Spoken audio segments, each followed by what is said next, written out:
और जो आप हार्ड एंड फास्ट वाला राइड रिव्यू पसंद करते हो, उसके अलावा इसके अंदर एक चीज़ और है जो मुझे थोड़ी सी मतलब कम अच्छी लग रही है, वो बताता हूँ। जैसे कि अगर मैं इसमें ब्रेक्स लगाता हूँ ना, इम्प्रेसिव है, मतलब आप कह सकते हो कि 50-50 मान के चलो। अभी कुछ कमियाँ भी हैं, कुछ चीज़ें बहुत अच्छी भी हैं। बिगिनर बंदे हो, न्यू बंदे हो, छोटी बाइक से अपग्रेड कर रहे हो, हाईली रिकमेंडेड है ड्यूक 250 पे जाओ। और अगर कोई बंदा सोचता भी है रिपेयर कराने के लिए, तो मेरी पर्सनल सजेशन रहेगी, हाईली रिकमेंडेशन रहेगी, रिपेयर मत करो, रिप्लेस कराओ। कुछ चीज़ें ऐसी होती है जो रिपेयर से काम नहीं चलता, रिप्लेस से चलता है।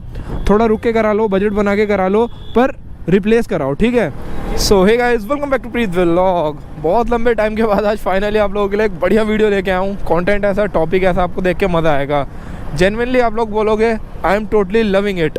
तो मैं चला रहा हूँ KTM की ड्यूक 250, जिसको यहाँ से देख के कोई भी 250 नहीं मानेगा। और यहाँ से मैं आपको 250 होने का यकीन भी नहीं दिलवा सकता। क्यों? क्योंकि या तो मैं आपको यहाँ से इसकी एडजस्टेबल सस्पेंशन दिखाता, वो आपको मे बी कैमरे में नज़र आ रही होगी, तो शायद यहाँ वाली WP के ऊपर दिख जाएगा कि एडजस्टमेंट नहीं है, तो ये ड्यूक 250 है। तो भाई इस बाइक को ना, आज का वीडियो का मतलब बेसिकली एजेंडा क्या है, क्या हम इस बाइक को मान लो सिटी के अंदर, जैसे हम लोग लौंडे लपाड़े रहते हैं, लड़के वगैरह होते हैं, क्या हम इसे कम्यूट करने के लिए ले सकते हैं? तो मेरा यही था एक पॉइंट ऑफ व्यू कि जैसे ड्यूक 390 है, उसको सिटी में चलाओ ना, चल जाती है, ऐसा कोई वो नहीं है कि चला नहीं सकते हो। पर उसमें क्या इशू रहता है, जैसे देखो अभी 4th गियर पे 48 पे चल रही है, ये मैंने डाला 5th गियर, 5वें गियर पे 48-49 चल रही है। लो एंड टॉर्क जो है वो चीज़ सुधारी गई है 390 की भी, 250 की भी। लो एंड टॉर्क के मामले में 250 कहीं ना कहीं पे 2 कदम आगे 390 से। ऑब्वियसली इंजन छोटा है, पावर कम है, वो सारी चीज़ें आप लोग जानते हो बहुत अच्छे तरीके से। एंड उसी के साथ साथ एक और इम्पोर्टेंट चीज़ क्या है, मेरे साथ अभी पीछे बाइक पे पिलियन भी बैठा हुआ है। और जो आप हार्ड एंड फास्ट वाला राइड रिव्यू पसंद करते हो, वो आपको अभी थोड़ा सा कुछ टाइम के बाद देखने के लिए मिलेगा। क्योंकि अभी यार ये चली ही कितनी है, मुश्किल से 118 और अच्छा 190 हो गई, 180 से चला रहा हूँ मैं, तो 190 किलोमीटर चली है। तो 190 किलोमीटर में क्या ही इसको भगाने में मज़ा आएगा, ठीक है। तो अभी तक भाई जैसे मैं इसको पिछले काफ़ी टाइम से चला रहा हूँ ना, तो मैंने 2-3 चीज़ें इस वाली ड्यूक के बारे में ऑब्जर्व करी हैं। सबसे पहली चीज़ तो यही है कि जो इसका पावर बैंड है वो खिसका रखा है आगे। जब ये होती है 6-7 हज़ार RPM के आसपास, तब तो पावर ऐसे फेंक के मारती है, पागल सी हो जाती है। और एक चीज़ है भाई, इसके अंदर भी ना वाइब्रेशंस काफ़ी ज़्यादा हैं। पता नहीं ऐसा क्या करा है भाई KTM ने कि वाइब्रेशन के ऊपर काबू नहीं कर पा रही। इससे पुरानी जनरेशन 2 जो है ना ड्यूक 250, एक बढ़िया सा कंपैरिजन भी आएगा उसके ऊपर, उसके अंदर इतनी वाइब्रेशन नहीं है। और एक वीडियो और बनाऊंगा, एक ड्यूक 250 के ओनर है मेरे पास, और उन भाई ने खूब चला रखी है अपनी 250। तो जब वो इस वाली 250 को चलाएंगे तो क्या कुछ डिफरेंसेस हैं, वो आपके लिए आने वाले फ्यूचर में वीडियो आपको देखने के लिए मिलेगी। तो मेक श्योर सब्सक्राइब कर लेना, आपको भी अच्छा लगेगा और मुझे तो बहुत अच्छा लगेगा, तो कर लो। देखो जैसे इसको सिटी के अंदर मनोवर करना है, नॉर्मल चलाना है, जैसे कि मैं बोल रहा था कि अगर आप जैसे लौंडे लपाड़े हो, आपको थोड़ा मन करता है कि यार मैं डेली अपनी एक 250 सीसी की बाइक लेके अपना कम्यूट करूँ, डेली इससे जाऊँ, इस काम के लिए भाई ये बाइक बेस्ट है। पावर भी आप लोगों को सफिशेंट इनफ मिलेगी। अगर मैं पर्सनली अपने पॉइंट ऑफ व्यू से बात करूं, मैं चलाता हूं 390, मुझे आदत है उस वाली पावर की, तो मुझे तो भाई ये कमी लगेगी। पर अगर आप एक बिगिनर बंदे हो, न्यू बंदे हो, छोटी बाइक से अपग्रेड कर रहे हो, हाईली रिकमेंडेड है ड्यूक 250 पे जाओ। मेंटेनेंस कम है, खर्चा भी कम है, और ये मज़ा भी है। ऐसा क्विक शिफ्टर तो 390 में भी नहीं मिलेगा जैसा क्विक शिफ्टर इसमें मिलता है। देखो 5th पे है, ये मारा शेक भाई।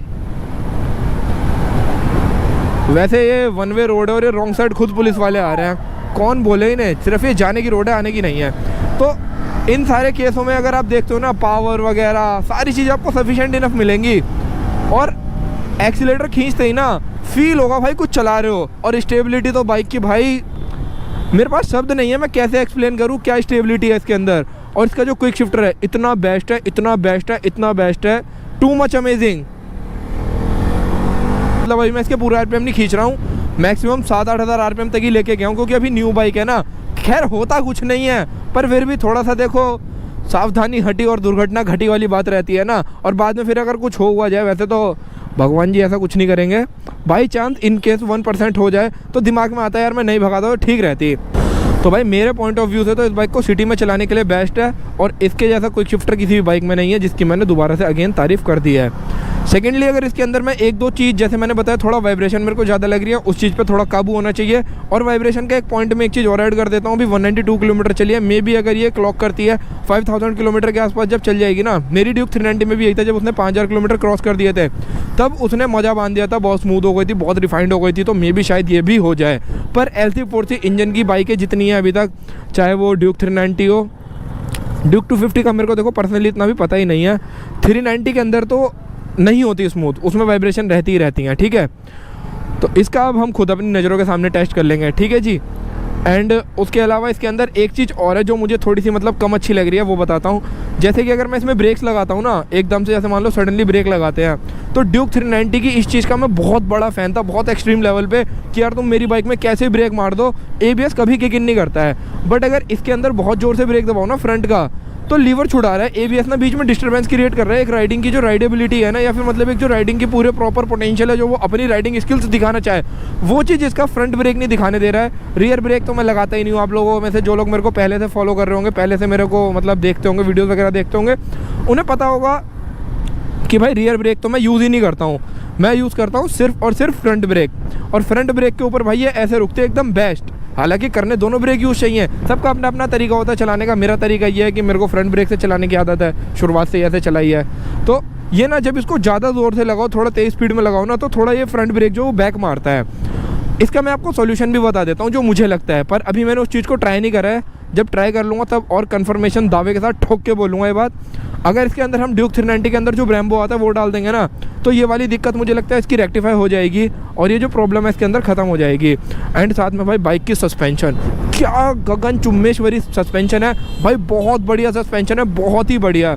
मतलब आप ये लगा लो सस्पेंशन तो ऐसी है, आपको पता भी नहीं चलेगा कब गड्ढे उतर रहे हैं कब नहीं उतर रहे हैं। पर हाँ, इसके साथ एक चीज़ की प्रिकॉशन लेके चलना कि जो इसके अंदर एलॉय व्हील है लाइट वेट वाले हैं, जैसा 390 के अंदर आए थे RC 390 में, जिसमें यूजलेस जितना भी मेटल था इन्होंने सारा निकाल के फेंक दिया था, बाइक को हल्की बनाई थी, एलॉय व्हील हल्के करे थे। तो इन एलॉय व्हील के साथ क्या, अगर हाई स्पीड में गड्ढे में जाता है सीधा टूटता है, और टूटने के बाद इसके अंदर ये हल्का होने की वजह से ये स्कोप नहीं, आप रिपेयर करवा लो। और अगर कोई बंदा सोचता भी रिपेयर कराने के लिए, तो मेरी पर्सनल सजेशन रहेगी, हाईली रिकमेंडेशन रहेगी, रिपेयर मत कराओ, रिप्लेस कराओ। कुछ चीज़ें ऐसी होती है जो रिपेयर से काम नहीं चलता, रिप्लेस से चलता है। थोड़ा रुक के करा लो, बजट बना के करा लो, पर रिप्लेस कराओ, ठीक है। ये ऐसी बाइक होती हैं, परफॉर्मेंस ओरिएंटेड होते हैं, इनके साथ रिस्क लेना एक बहुत बड़ी बेवकूफ़ी होती है। तो या तो इन्हें पहले ही थोड़ा समझदारी से चलाओ, ठीक है जी। इस चीज़ का थोड़ा सा आप ध्यान रखना। उसके अलावा मेरे फर्स्ट इंप्रेशन में मैंने क्या फील करा, हाँ बहुत सारे लोग इनके अंदर डोमिनार वाले शीशे लगवा के घूमते हैं। ये जो मिरर देख रहे हो ना आप, ये ओरिजिनल मिरर है जो कि KTM ड्यूक 390 में भी आता है, KTM की ड्यूक 250 के अंदर भी आता है। अगर आप किसी भी डीलरशिप से बाइक खरीदते हो तो ये मेरी एक रिकमेंडेशन रहेगी, शीशा ये वाला लेना। इतना अच्छा मिरर है, कोई वाइब्रेशन नहीं, कुछ नहीं। पीछे का फील्ड ऑफ व्यू इधर भी देखो कंप्लीट आ रहा है, इधर की तरफ भी कंप्लीट आ रहा है। तो आपको जिस काम के लिए मिरर होता है ना बाइक के अंदर, वो काम तो बखूबी करेगा ही करेगा। उसके साथ साथ एक और मोस्ट इंपॉर्टेंट चीज़ क्या है, इसकी लुक एंड डिज़ाइन बहुत अच्छी है, बहुत प्रीमियम लग रहा है। इस चीज़ को मैं पर्सनली अप्रिशिएट करना चाहूँगा। जो चीज़ आपके भाई को बढ़िया लगती है बढ़िया, जो चीज़ आपके भाई को घटिया लगती है घटिया, क्लियर कट सीधे शब्द। उसके अलावा इसके अंदर ना इसके मीटर में 2-3 बग हैं, उनके ऊपर मैंने छोटे छोटे से शॉर्ट्स बनाए हैं। तो उस चीज़ की बात यहाँ पे थोड़ा फर्स्ट इंप्रेशन वाली वीडियो में नहीं करते। उस चीज़ के लिए आप जाके इंस्टाग्राम पे या यूट्यूब पे शॉर्ट देख लेना, आपको वहाँ पता चल जाएगा इसमें क्या बग है। साइड स्टैंड बंद कर दो तब भी दिखाता रहता है, बाइक स्टार्ट नहीं होती है। उसके अलावा भी कुछ 1-2 चीज़ें हैं इसके अंदर, मतलब अच्छे से मीटर ऑन नहीं होता है, मतलब बहुत सारी चीज़ें। आप लोग वहाँ जाके शॉर्ट में देखना। थोड़ा आप लोगों को भी तो इधर उधर शॉर्ट वीडियो इंस्टाग्राम सारा पता होना चाहिए ना, कि आपका भाई कहाँ कहाँ पे अवेलेबल है आप लोगों के लिए वीडियोस लेके। तो उस चीज़ का भी आप लोग ध्यान रखना। अब जैसे थोड़ा बहुत ट्रैफिक है, इस ट्रैफिक के अंदर अगर मान लो 390 चला रहे हो ना और स्पीड 20 की है, वो तीसरे गियर पे नहीं चलेगी। न्यू वाली चल जाएगी, पर पुरानी वाली जो जनरेशन 2 है वो नहीं चलती थी। तो इस केस में जो ये ड्यूक है ना, ये ज़्यादा बेटर है। और भाई ये कॉम्पैक्ट होने की वजह से मुझे तो इतनी छोटी लग रही है, ऐसा लग रहा है KTM नहीं चला रहा हूँ, कोई छोटी मोटी बाइक चला रहा हूँ। पर जब रेस दो, थ्रॉटल खोलो, तब पता चल जाता है कि हाँ KTM ही चला रहा हूँ। ये क्या हो रहा है, बारात चढ़ रही है क्या? अच्छा, कुछ कलश पूजन हो रहा है। चलो जी। इसके अलावा भाई देखो एक चीज़ और बताता हूँ आप लोगों को ड्यूक 250 की अच्छी 390 से। कहते हैं ना कि इसकी एवरेज उससे ज़्यादा है। मीटर के बिहाफ पे अगर मैं बात करूँ 33.2 मीटर कह रहा है अभी, और अभी तक एक ही टैंक फुल हुआ है और अभी हाफ से भी ऊपर है। मतलब अगर इसके जो 2 बार हैं, ये 0.1 0.2, अगर इनको भी मैं 2 डिवाइड कर दूँ तो 4 पॉइंट बनते हैं। मीटर के अंदर जो ऊपर वाला बार है ना, उसके भी अभी हाफ चली है, हाफ में पेट्रोल आ चुका है और बाइक डन कर चुकी है ऑलमोस्ट 200 किलोमीटर। 195 हुआ है, 200 मान सकते हो। रेस्ट तेल में अगर ये मान लो, मैं मानता हूँ अगर इसके हिसाब से देखा जाए तो 600 किलोमीटर चलनी चाहिए, जो कि पॉसिबल ही नहीं है। थ्रोटल कम ज़्यादा खोलेंगे, एवरेज ऊपर नीचे आएगी, ठीक है। तो उस चीज़ को साइड में रखते हैं। बट अगर रियल लाइफ के अंदर ये बाइक 400 किलोमीटर कर देती है, जेन्युइन बता रहा हूँ, इससे अच्छी एवरेज कुछ नहीं हो सकती है। क्योंकि अगर 400 किलोमीटर चलेगी तो कम से कम 10 या 12 लीटर पेट्रोल पी जाएगी। अब 12 को 400 से डिवाइड कर लो आप, आपको हाथ में एक्यूरेट आंसर आ जाएगा। तो मतलब एवरेज भी मुझे तो इसकी बढ़िया लग रही है अभी न्यू के हिसाब से भी, क्योंकि नई बाइक की एवरेज कम देते हो। उस केस में भी अगर मैं देखता हूँ तो एवरेज मुझे तो बढ़िया सी लगी बाइक की। और कहीं पे भगानी है तो भाई 6000 RPM का थोड़ा सा वेट करो, फिर आपको जैसे मन करे वैसे खींचो। क्विक शिफ्टर अच्छा काम कर रहा है ना।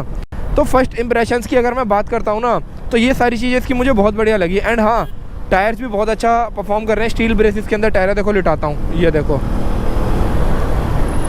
और वो तो पीछे मैंने पिलियन बिठा रखा है, तब भी इतने बढ़िया टायर परफॉर्मेंस दे रहे हैं, अनबिलीवेबल मैन। तो वो सारी चीज़ें भी एकदम 10 on 10 है। अबे मेरे भाई रेड लाइट तो देख ले। एक ये अंग्रेज, तू ही मुझे थंबनेल देगा मुझे लग रहा है आज। नई बाइक पे हुआ एक्सीडेंट, साले हंस और रहे हैं बेवकूफ़।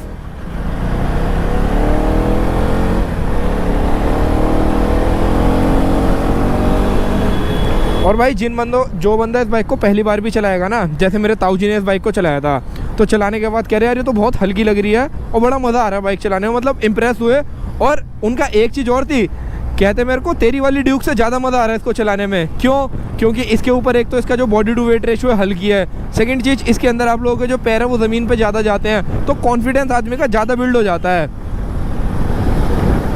अब भाई ऐसी जगह पे अगर आपको इसे थोड़ा ट्रैफिक में भी चलाना है तो खींच के भी चला सकते हो, कोई दिक्कत ही नहीं है। और भाई जिगजैग करना हो, कहीं से निकालनी हो, तो उस चीज़ के लिए तो KTM उस्ताद है। इन दोनों गाड़ियों के बीच में से निकालने के लिए आपको सोचना नहीं पड़ेगा निकालूँ ना। थ्रॉटल खोलोगे गाड़ी बाईपास होगी, सीधा सिस्टम है। तो ओवरऑल तो देखो इस बाइक के जो फर्स्ट इंप्रेशन है इम्प्रेसिव है। मतलब आप कह सकते हो कि 50-50 मान के चलो। अभी कुछ कमियां भी हैं, कुछ चीज़ें बहुत अच्छी भी हैं। पिलियन बिठा के ऐसा फील नहीं होता कि भाई पीछे पावर लैग कर रही है। और ये जो बटन्स है ना, ये देखने में बहुत अच्छे हैं, पर इनमें क्वालिटी में इशू है। ऊपर वाला बटन 2 बार प्रेस होता है, एक बार नहीं 2 बार प्रेस होता है, तब यहाँ काम करता है। एक बार प्रेस होता है, काम ही नहीं करता है। तो मतलब कुछ मैंने बोला ना कि कुछ 50-50 मामला है। कुछ चीज़ें अच्छी हैं, कुछ चीज़ों में दिक्कत है। तो वो आने वाली और वीडियोज़ में जब डे टू डे लाइफ में बाइक चलाएंगे और अच्छा एक्सपीरियंस करेंगे, देन मैं आप लोगों के साथ और अच्छे से इस चीज़ को एक्सप्लेन करूँगा। आज आप इस ड्यूक की फर्स्ट इंप्रेशन वाली वीडियो देख लो, कल परसों नरसों तरसों और एक से एक कंटेंट दिखाऊंगा ड्यूक के ऊपर। और कमेंट बॉक्स आप लोगों के लिए है, उसमें लिख के बता दो इसके ऊपर आपको और क्या वीडियोस देखनी है, ठीक है ना। जब आप लोग कमेंट करके बताओगे तभी तो मुझे पता चलेगा ना कि हाँ भाई आप लोग इसके ऊपर ये वीडियो देखना चाहते हो। बाकी इस वाली वीडियो को इसी नोट पे एंड कर देता हूँ। पसंद आए तो लाइक कर देना, शेयर करना बिल्कुल मत भूलना। शेयर करके देखो, आपको मज़ा आएगा, अच्छा लगेगा, दिल बाग हो जाएगा। और मिलता हूँ आप लोगों से नेक्स्ट वीडियो में। Till then bye bye. और जैसे ये हल्के अलॉय व्हील है ना, जैसे देख रहे हो बम्प वगैरह से हैं, इनके ऊपर कोशिश करा करना, अगर कोई भी खरीदे या किसी के पास है भी तो थोड़ा स्लो करके उतारो। दोबारा स्पीड बना लेना, कोई दिक्कत वाली बात नहीं, पर स्पीड में मत उतारना। बाकी देखो इच्छा आपकी है। मिलता है आप लोगों से नेक्स्ट वीडियो में। Till then bye bye, take care, signing off, प्रीत।